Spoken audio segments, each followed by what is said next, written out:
Hey friend, let me show you how you can do some time series with Pandas. Pandas, it's a Python library that is used in data analytics to work with tabular data. In this case, we're going to work with Bitcoin data and we try to analyze Bitcoin over time. So we're just going to read the CSV file. So if you want to get this exact same data set, what you can do, you can just go and scrape it from Yahoo Finance. So the way you can do it, you can just import Y Finance, so you can pip install it, and then you can download the historical data for Bitcoin by using this code in here. We just call the ticker exactly BTC to USD, so Bitcoin to US dollars.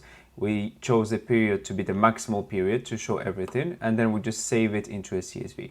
So this is the initial step so that you can get this CSV file, and then you can read it with me. So now we can see here that we have the Bitcoin data, we have the dates, open, high, low, close. So basically the values when the market just opens, the market closes, the lowest, the highest, the volume that was people buying and selling, etc. So we have 4,000 rows in this data set that starts from 2014, and we can see that this is like new data if we look up until the 6th of October 2025. So we can see that we have data within the whole time frame. Maybe there is something that is missing, maybe in 2013, 2012, but we're going to work with this data in here. We're just going to see how we can do some time series in here. So if we just do a basic plot on the closing data, we can see that here in the x-axis we have the rows. These are the number of rows, and that's the reason why, is because the index that we have, if we look in here, at the moment the index uses just the number of rows. We can see from 0 to 4037, which is the number of rows that we have.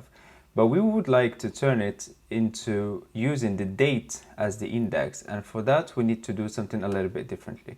So what we can do is here in this line here, when we read our CSV file, we can add the index column, which is the date, and we just let it parse the dates as well. So if we can add these comments in here, just so that when you use them in GitHub, I'll share a link as well for the GitHub page, so you can access this stuff. So now when we do it and we rerun this, we're gonna see that the date column here doesn't appear aligned with these now because we're parsing these as dates.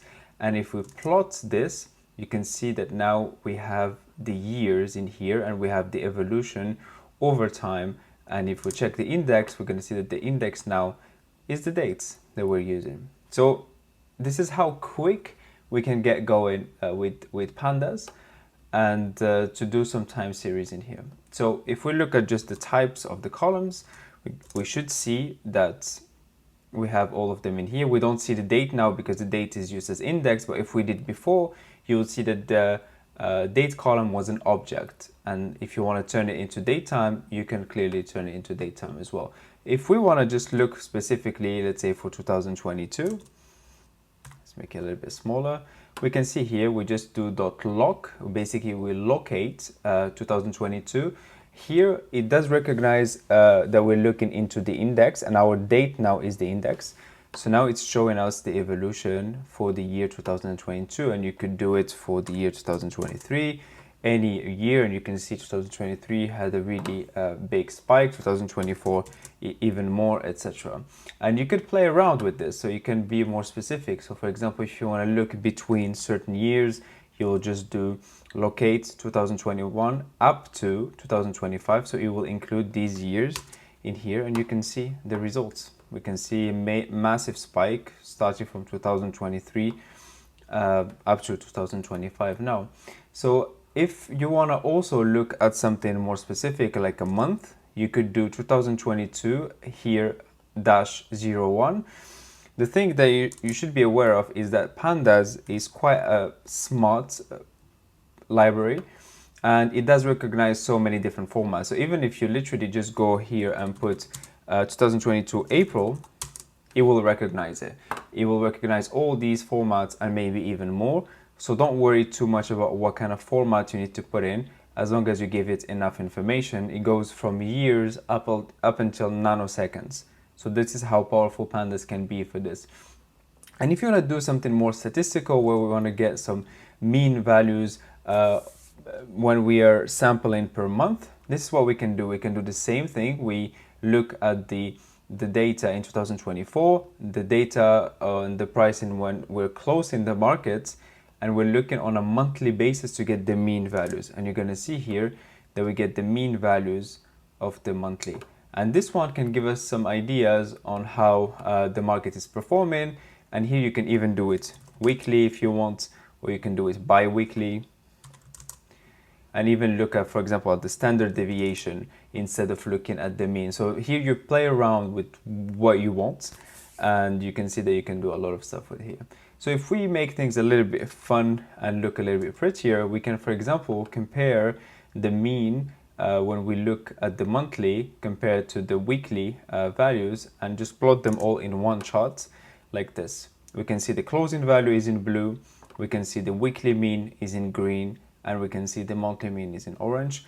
This gives you a better overview of what works better. We can see the longer the time frame and the less close we are to the values themselves, and that's quite normal. There's volatility the more you increase time, but this is a way for you to analyze and do some time series.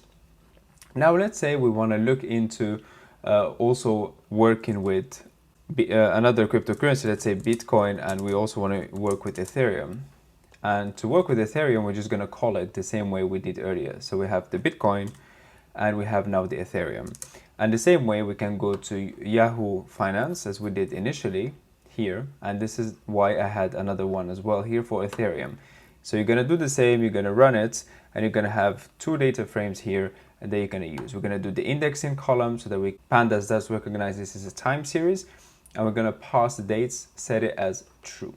Now, if we just briefly have a quick look at Ethereum, we can see the evolution of Ethereum from 2018 or 2017 up until now.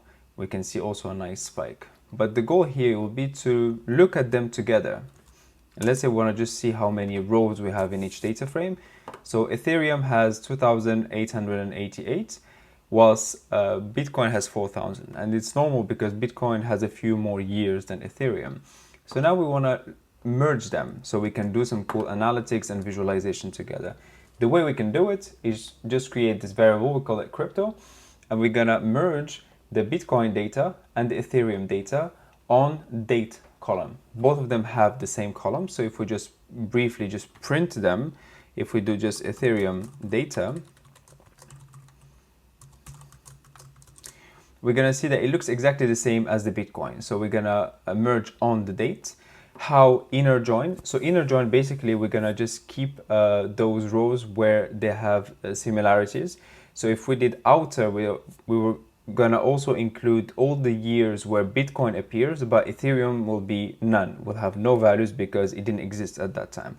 So in this case, we're gonna keep inner, so only the years where both of them operated, which means Ethereum dates from 2017 onwards.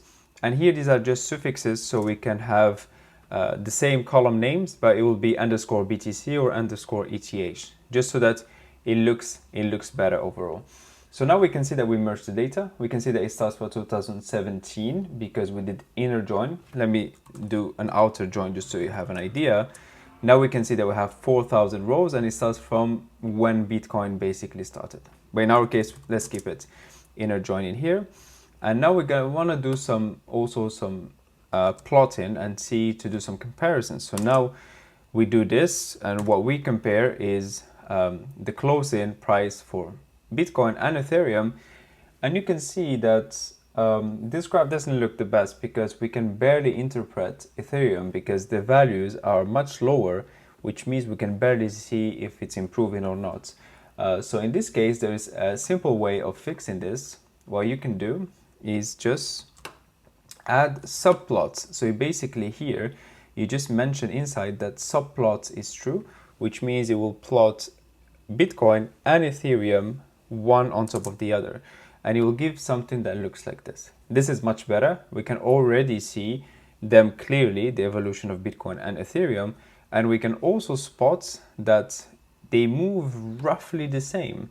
We can see here the increase, they both increase, they have these spikes, Again, we can see the same trend, not 100% obviously, but we can see that there is a high correlation. And this is where we can use the correlation function here, and we can just do Bitcoin and Ethereum, the closing price dot core, and we can just run it. We can see here now that they have an 83.1% correlation, which means that whenever the Bitcoin moves, there is 83.1% chance that Ethereum will move the same direction. That's how we interpret it. And if you want to visualize it, you can just use a library like Seaborn to visualize things, and we can just visualize it. And here we can see that we just visualize these results into a nice graphic in here, basically. I hope you found this interesting. So working with Pandas, doing some time series is quite easy, straightforward, and it's quite powerful as well. We didn't dig too much into the analytics, but just shows how much you can do using libraries like Pandas. So if you enjoyed, let me know in the comments and tell me if you want to see other content like this in upcoming videos.